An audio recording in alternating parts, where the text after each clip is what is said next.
Just try to describe that moment. I'm sure it's something where your feet are off the ground, kind of a surreal type feeling. I remember you telling me last time you went and tackled Wingo, tackled Witt, and it had that storybook type of ending in 2010.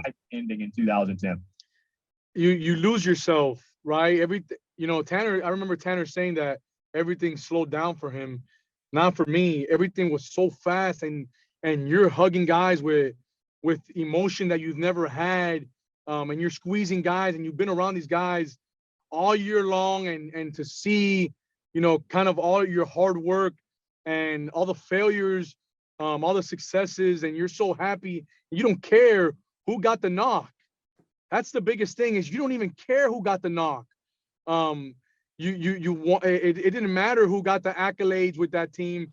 It didn't matter who did it, who didn't do it. We just all collectively wanted to win.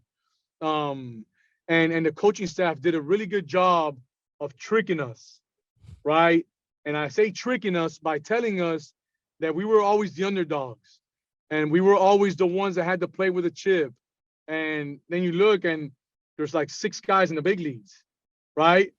Talking about we didn't have, pro talent, this and that. You got like 6 guys in the big league still playing at a high level. But Tanner did a really good job of making sure we played with a chip. But yeah, man, that feeling of winning, it's an out of body experience, and you're hugging guys so hard that you've never hugged before like that. And it's a great experience, and I'm glad I got to share it with those guys.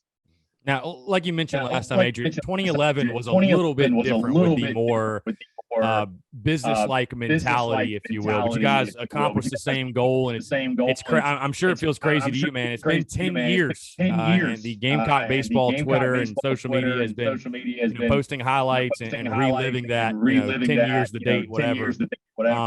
That 2011 season, that run, it was still special. You take down Florida, of course, one of the craziest baseball games we've ever seen in that game one. It was different, but still special. How would you compare it to 2010? It was different. It was different. It was special too, but dude, I can't lie, it's not the same. It wasn't the same. And I think it has a lot to do with this is the first one we all won, and the whole South Carolina won. All the fans got to experience that. But it was also, you're not playing in Rosenblatt. It was just different, man. There was a different feel. And it didn't feel anymore like we were the underdogs, right? It felt like we were being hunted. But it also felt like we had a mental edge on everybody we played against, because we had been there and done that. And if you watch those games that went into extra innings, Tanner always talked about it being the best team from the 6th through the 9th, play clean baseball, clutch hitting, be tough outs, and clutch pitching. Do not beat yourself, and you'll have a chance to win. And the first team that beats themselves will lose. And Florida did it, man. They beat themselves. Virginia beat themselves. They made an error on a bunt play. We didn't make any errors. Florida made an error. Zunino throws the ball into center field.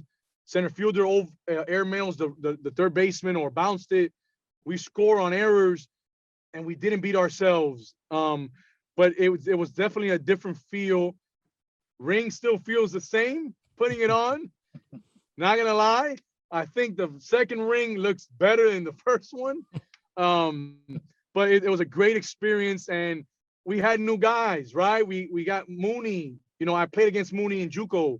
So it was nice having Mooney experience that. The freshmen and incoming guys, the Forrest Kumis, the Sean Anderson, some of those guys that were new, Patrick Harrington, so it was nice to have shared that with the incoming class. So going forward, the incoming class that was there knows what it takes to win. They were both special, but 2010 was more special.